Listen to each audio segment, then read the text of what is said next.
Okay, thank you very much, Deborah. Please welcome David Lewis and Drew Fordham of Curtin, and they're sharing with us the Curtin Essential Course Textbook List. And this is an openly available web-based application for students, supporting the discovery of course texts and outlines, and linked to the Library Catalogue for direct access. Ngā mihi, David and Drew, and over to you. Let's get this rolling. Okay, before I begin, I would like to make an acknowledgement of country. We acknowledge the traditional custodians of the land on which Curtin University Bentley campus is located, the Whadjuk people of the Nyunga Nation. So let's begin. Is it all good now? Yes, looks great. Okay, great, thanks. Okay, so good afternoon, everyone. My name's David. I work with Drew at Curtin Library. Together, we'll give you a talk on the university's textbook list. So I'd like to make a disclaimer first. My narration of this story has been somewhat embellished and exaggerated for dramatic effect. So audience discretion is advised. So we begin our story with the University Co-op Bookshop closing its doors to business. This was a bummer for students because that meant there was no bookseller on campus. This worried the Student Guild, and after some discussion with an intermediary within Curtin, they decided to get students to buy their books online. So they came to the library with this idea, and it expanded into a website that would guide students to get to Booktopia, which was our chosen online bookseller. Sorry, I was going too fast. So when we started this project, it was just the three of us, but that would soon grow as others would get involved in the picture. Some would figure prominently and stay around till the end, but some of them would vanish totally. So what was this idea? Simply put, the library would create and maintain a website where students could search for their course textbooks. We knew what those were because they were already tagged as textbooks in Leganto reading lists. So either students could buy the textbooks online from Booktopia, or they could find the electronic version in the Library Catalogue. But they still needed the website to organize those textbooks for them. And so we started the first rounds of discussion with Booktopia. We began to export courses in their textbooks, but that would come to an end when Booktopia went into administration. So everything was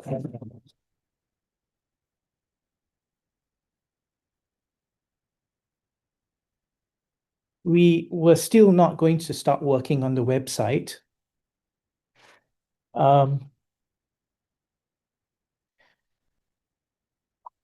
So we started from scratch. We ditched all the work that we had done with Booktopia, but we still hoped for some guidance from someone, but that wasn't coming at all. We didn't have a full picture of what was needed, what was available, and how we would fit everything together. The dataset we were relying on was huge, and although analytics was our best source of metadata, it had its own issues. Also, no one would tell us anything about what students expected, so we had to make it up. As we dug into the metadata, we found a number of anomalies right in the middle of projects. We had a lot of oh moments. Oh, we didn't know that. Oh, that doesn't sound good. Oh, that's bad. We hope to harvest and compile textbook lists from the course prospectuses when we realized these problems. These prospectuses were curated by our IT services, but they were not inclined to help us. Since no one was going to help us, we decided to roll our own and make reading lists the final authority. In the end, we delivered the book list website, and it was a darn good one, if I may say so myself. So what did we learn from this whole venture? To me, the main takeaways aren't really technical or specific to libraries, but it's the softer lessons that are the most valuable. To summarize, we need to be flexible and always look to work around stubborn issues. Otherwise, we would never have got that website off the ground. When things got bad and we hit dead ends, we got out fast and ditched the nice things because they wouldn't work anymore. Cue the Booktopia cooperation. When it comes to data, we what we learned was not to let hindsight be our vision. We really need to study our data and test it early, and that would really have saved us a lot of time. When no one gives you any clear direction, don't be afraid to make it up. You'd be surprised how good it would be. And now I'll hand you over to Drew.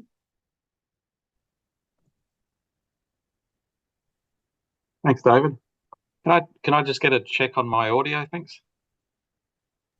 Yep, all good. All good, thank you.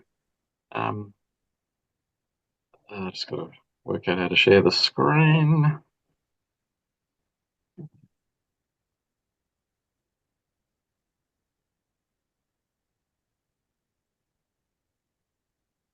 Okay, hopefully you're seeing my slides now with the solution. Yes. Yeah, so thanks to, well, I think it's brilliant, David's Alma Analytics to Postgres harvesting solution. My job was sort of the easier side of things because there's a JSON file served up into an AWS S3 bucket, and I sort of take it from there. So in that JSON file, there's basically textbook and unit details for anything with a unit textbook tag in Leganto. So in terms of next steps, the first decision we decided on was that we really needed book cover images to improve the site.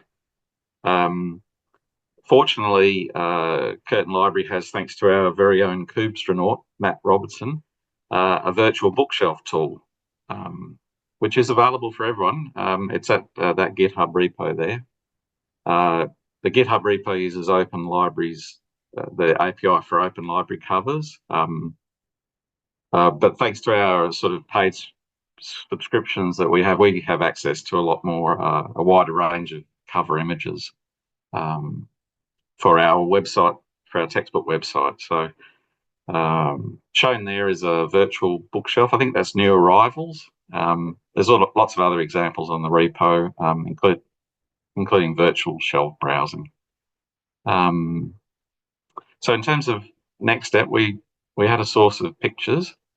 In terms of transforming the data, ready for the web page, converting lemons to lemonade, if you like.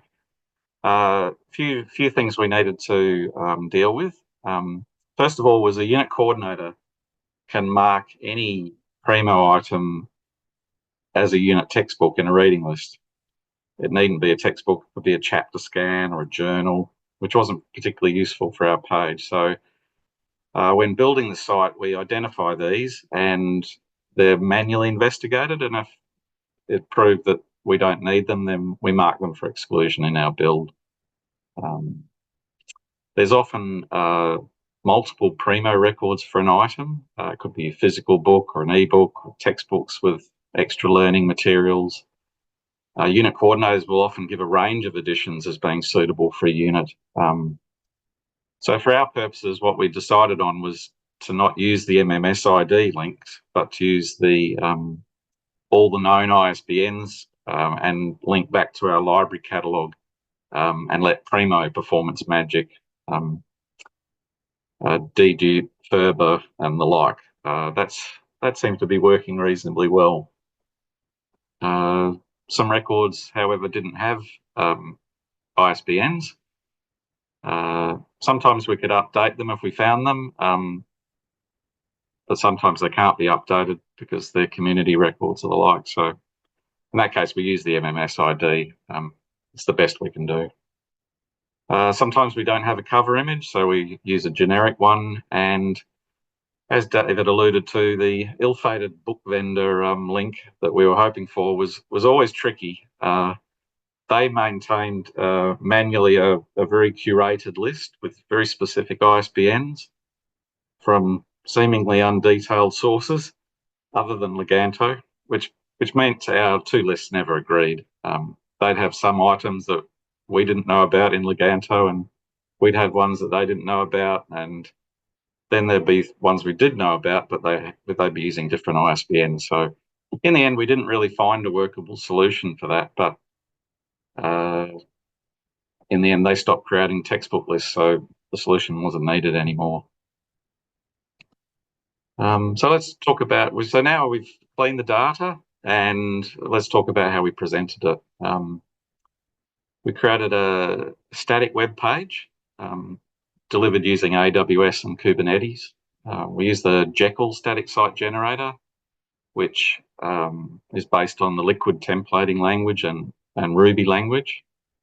All of our content in it is mastered in Markdown and JSON, all maintained and edited at GitLab. Static site uses the Bootstrap 5 CSS framework for styling with minimal custom CSS. And we use a specific add-on called Bootstrap Table for presenting our textbooks in a card format, if you like. And this website forms part of a larger suite of static sites that we have at Curtin Library, including things like Uniskills and the Research Toolkit, all mastered in Markdown, all contents in Markdown, all YAML files, and also other things like Jupyter Notebooks. And we even have some content in Twine that we render into our static sites. So that is the link to the our textbooks in the library website. I think I might do a demo now. Let's see how this goes.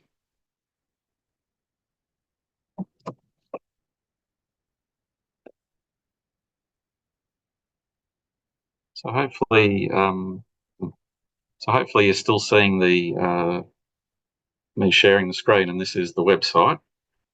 Please let me know if that's not the case. It's designed for students, so they can come along and type their unit into the unit code into that box. It then limits the search results, and they can nominate their year and also their study period. It's got a nice cover image, and there's also a link to the Curtin Library Catalogue. Using, say, using the available ISBNs, we found that to be a more reliable link.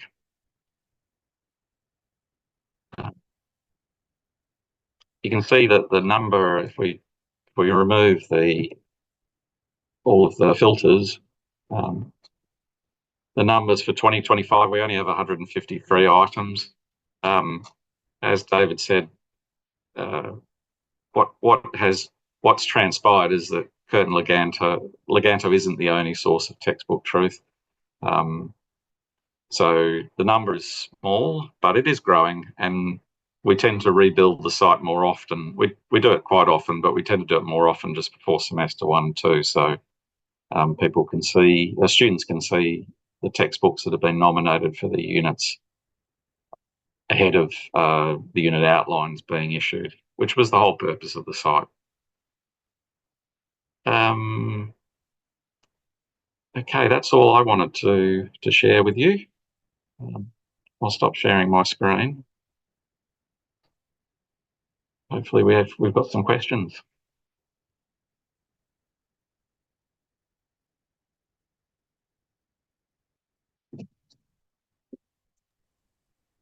Okay, we've got one question so far, thank you. Are your Leganto lists with textbook details available early enough for students and library to purchase them? Our lists are only available for, usually a few weeks before term. I'm happy to have a go. David, you might have something to add, but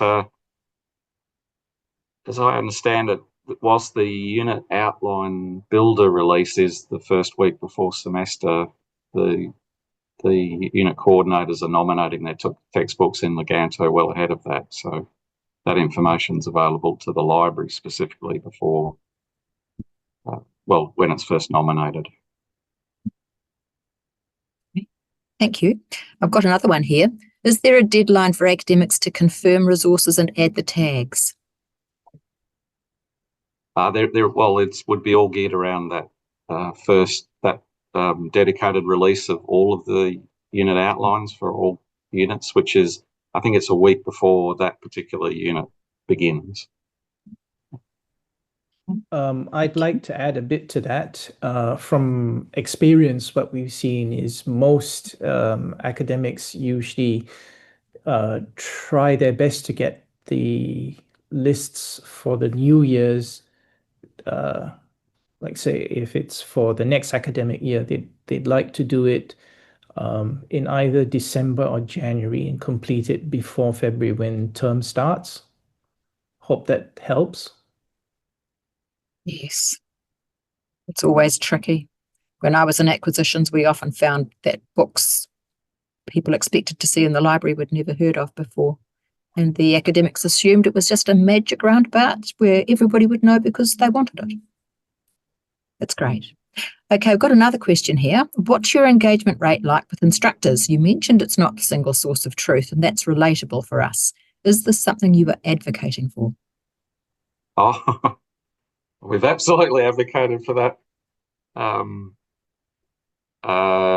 And there's various parts of the uni that would very much like to make Leganto and reading this the sole source of truth. But it's a work in progress at the moment. Do instructors load their lists into Blackboard if that's the student LMS? Yes, it's Blackboard, and no, they don't load their lists. What we encourage, or what we have our Blackboard administrators to do, is include an LTI link into Leganto so that reading lists are always going to be accessible from Leganto and not in Blackboard. We're still at LTI 1.1, so there's no ability to embed or deep links into Blackboard or what's the other one? I forgot. We're using two learning systems. Canvas, I think that's it. Canvas. Yeah. So does every course have to have a Leganto list or not? We're trying to encourage all academics to use Leganto lists, even if it's just for textbooks. That would actually help the textbook, the book list website be much more useful to students. But it's always been a hard fight to get academics who want to minimize their work. I hear you. Somebody has posted here actually that Curtin has only approximately a 50% uptake on the mandate for reading lists. You have some work ahead of you. And so another question, just to clarify, you rely on unit coordinators to tag a textbook. If they don't or forget, the data won't show on your searchable unit. Is that right? Yes, that's right. That's correct. Yeah. Sorry, David, you go. No, it's fine. I'm good. Yeah. I'm good. I think late last year we did do a lot of consolidation with the available tags that unit coordinators have. So hopefully that will make less noise around the selections. Fair enough. Gosh, you've had a lot on your plates doing all of this. Having been there, done that, I feel for you. Quite. Thank you. Okay. Any more questions, please? We've got another comment here. I guess it's also hard with increasing casualisation of academic teaching staff and the short notice they sometimes have for teaching units. structural obstacles? There's something to be said for that. In Curtin, at least, the way courses are done is quite complicated. So there is an organization of courses at a unit level and at an availability level. It's a bit difficult to explain simply what an availability is, but I could summarize it as a course given to or conducted for a cohort of students at a particular time, in a particular year, in a particular place. That's a mouthful, but the unit coordinator is responsible for every course that's taught, and they will come up with the book list or the citations and reading lists ahead of time. So the sessionals would not have a hand in in preparing those lists, but they will just deliver the courses to the cohorts. Okay, thank you very much. Are there any other questions or comments, please, people? Alan has mentioned the toing and froing when a later edition is available, but the instructor is not aware. So there are all things to consider. Thank you very much to you both, David and Drew, for your excellent presentation today. It's really good to hear about it. Thanks for the opportunity.